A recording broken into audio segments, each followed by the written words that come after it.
Kamu mahasiswa yang mau melepaskan diri dari hiruk-pikuk kampus di perkotaan. Mungkin dengan cara traveling ke luar negeri tapi ke negara-negara hidden gem yang jarang bahkan belum pernah dibahas oleh teman-teman sosial kamu. Bingung nih mau pergi ke negara mana? Well, kalau begitu gimana kalau kita pergi ke Mikronesia? Hah? Mikronesia? Negara mana? Begini, Mikronesia adalah kawasan yang terdiri dari ribuan pulau-pulau kecil. Kawasan ini terbagi menjadi 4 kelompok pulau utama yaitu Federasi Mikronesia, Palau, Kepulauan Marshall, dan juga Nauru. Kalau kamu adalah seorang traveler yang punya kebiasaan mempelajari sejarah dan kehidupan sosial budaya setiap tempat yang kamu kunjungi, Federasi Mikronesia akan menjadi negara yang paling cocok untuk kamu. Khususnya kalau kamu juga merupakan mahasiswa hukum yang tertarik dengan studi perbandingan hukum antar negara.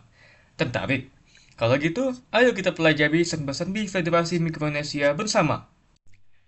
Federasi Mikronesia, sebuah negara yang terletak di sebelah barat Samudra Pasifik terdiri dari 4 negara bagian yang bernama Yap, Chuuk, Pohnpei, ini beda ya sama Pohnpei, serta Causeway.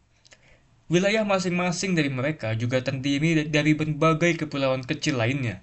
Ibu kota federasi ini bernama Palikir yang terletak di Pulau Pohnpei. Federasi ini memiliki populasi sekitar 105.000 jiwa dengan masyarakatnya yang selain menggunakan bahasa etnis masing-masing negara bagian juga menggunakan bahasa resmi, yaitu bahasa Inggris. Federasi Mikronesia adalah pemerintahan federal yang memiliki sejarah panjang hubungan dengan Amerika Serikat atau AS, karena dahulunya merupakan wilayah mandat AS sebelum merdeka pada tahun 1986, sehingga sistem pemerintahan dan sistem hukum yang digunakannya mendapatkan pengaruh yang besar dari sistem AS. Bahkan, mata uang resminya sendiri merupakan dolar Amerika Serikat loh. Perekonomian di Federasi Mikronesia utamanya berbasis peternakan dan perikanan, namun juga didukung oleh pendapatan dari sektor turisme dan juga dukungan finansial dari Amerika Serikat. Itulah penjelasan singkat mengenai Federasi Mikronesia. Sekarang, mari kita ulik sejarah dan budaya hukum Federasi Mikronesia secara lebih mendalam, dengan pertama-tama mengidentifikasi masuk ke keluarga sistem hukum manakah Federasi Mikronesia ini. Sejak sebelum berinteraksi dengan bangsa kulit putih untuk pertama kalinya pada tahun 1520, masyarakat Federasi Mikronesia sudah memiliki tatanan hukum yang berbasis hukum kebiasaan. Mulai pada tahun 1520, Federasi Mikronesia berada di bawah pendudukan Spanyol, Jerman, Jepang, dan Amerika Serikat secara bergantian. Akan tetapi, masa pendudukan Amerika Serikat terjadi karena mandat atas wilayah Federasi Mikronesia yang diberikan oleh PBB untuk membantunya menyelenggarakan kemerdekaannya sendiri. Pendudukan bangsa asing di Federasi Mikronesia telah membuatnya merasakan sistem hukum Eropa kontinental yaitu civil law dan juga sistem hukum common law. Selama masa pendudukan bangsa-bangsa asing yang menjajah Federasi Mikronesia, termasuk Jepang, yang meskipun saat itu pendudukannya juga dilakukan atas mandat dari Liga Bangsa-Bangsa, para bangsa asing tersebut berupaya untuk memaksakan keberlakuan hukum dan nilai-nilai mereka di wilayah Federasi Mikronesia, sehingga nilai dan hukum yang sudah berlaku di masyarakat pun tergusur. Selanjutnya, ketika Amerika Serikat melaksanakan mandat PBB untuk membantu persiapan Federasi Mikronesia memperoleh kemerdekaan, kependudukan Amerika Serikat membawakan sistem hukum common law serta nilai-nilai demokrasi dan kebebasan yang dijunjung tinggi oleh Amerika Serikat.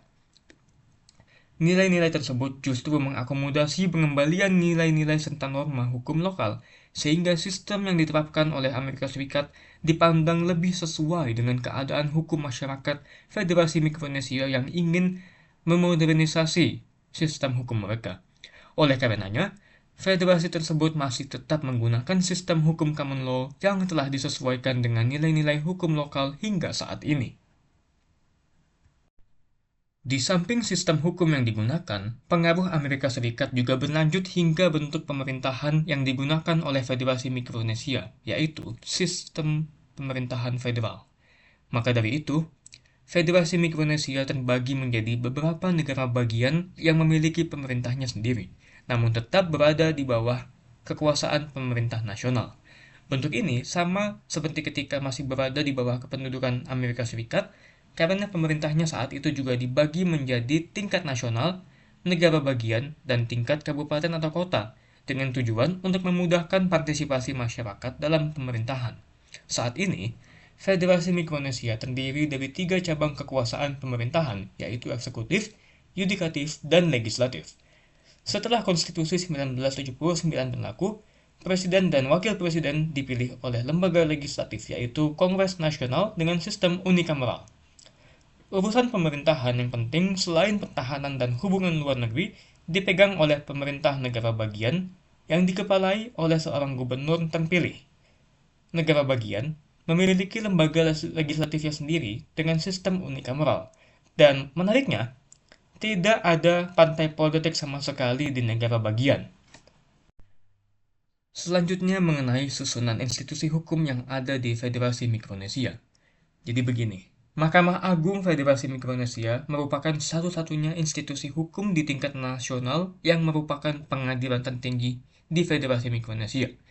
Mahkamah ini terdiri dari hakim-hakim di divisi pengadilan tingkat pertama dan tingkat banding yang ditunjuk seumur hidup oleh Presiden. Mahkamah ini memiliki yurisdiksi untuk mengadili kasus sengketa antar negara, sengketa antar pejabat asing, kasus peradilan maritim, dan sengketa penafsiran perjanjian. Sedangkan di tingkat negara bagian, setiap negara bagian memiliki struktur pengadilan yang berbeda-beda dengan fungsi yang juga berbeda. Pertama, Mahkamah Agung Negara Bagian CUK. Mahkamah ini memiliki yurisdiksi untuk melakukan penilaian terhadap tindakan lembaga administrasi negara manapun dalam wilayahnya.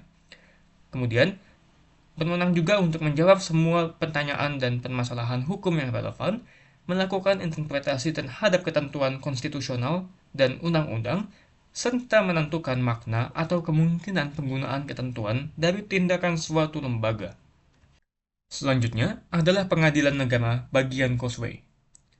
Pengadilan Negara Bagian Causeway memiliki wewenang untuk melakukan penafsiran terhadap konstitusi dan undang-undang negara bagian Causeway.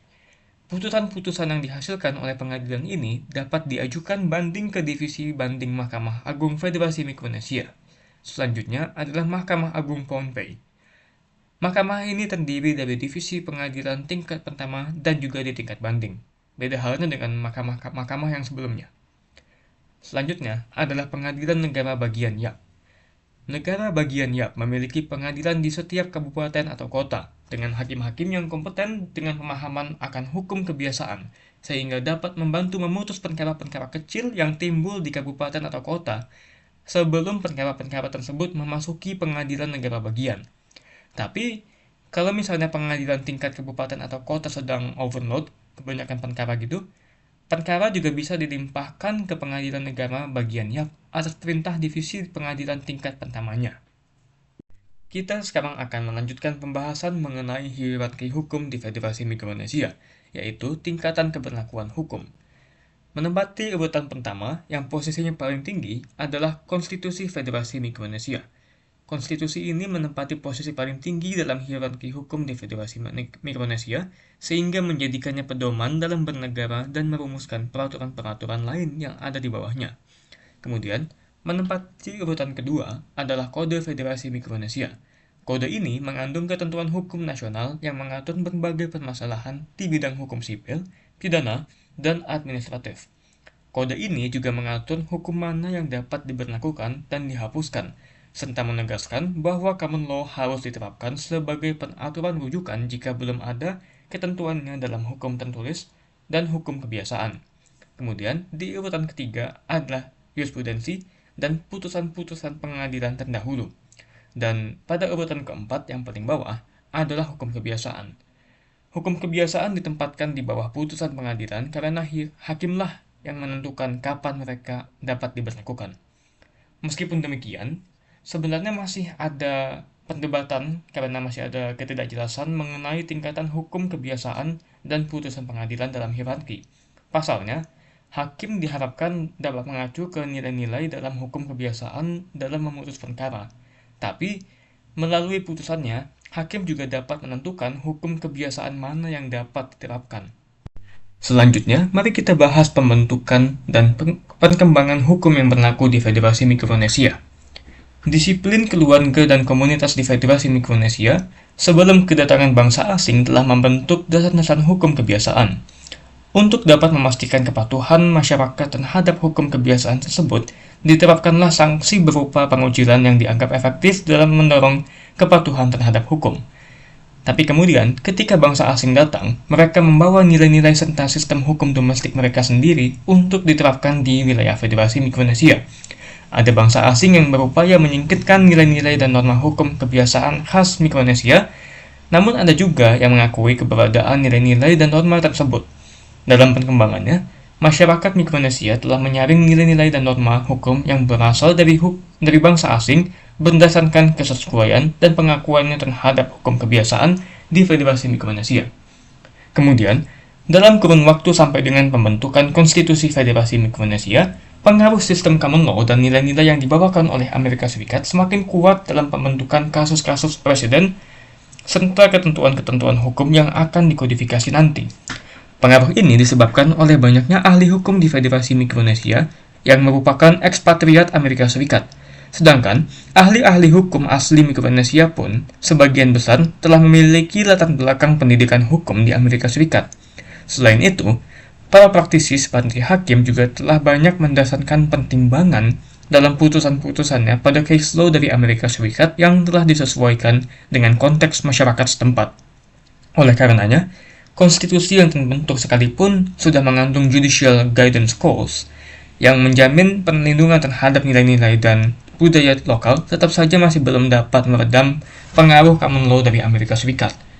Jadi, itulah sedikit penjelasan mengenai sejarah singkat Federasi Mikronesia, perkembangan hukumnya, serta bentuk pemerintahannya.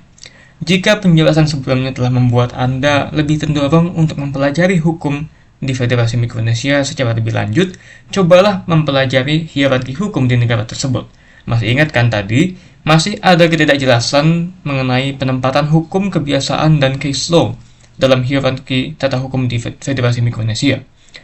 Selain itu, cobalah juga mempelajari pandangan Federasi Mikronesia terhadap hukum internasional dan sekiranya di manakah Federasi Mikronesia memposisikannya dalam hierarki hukum mereka. Sekian yang dapat saya sampaikan. As always, jangan lupa untuk memberikan like, komen, serta subscribe selagi masih belum kena pajak. Cheers!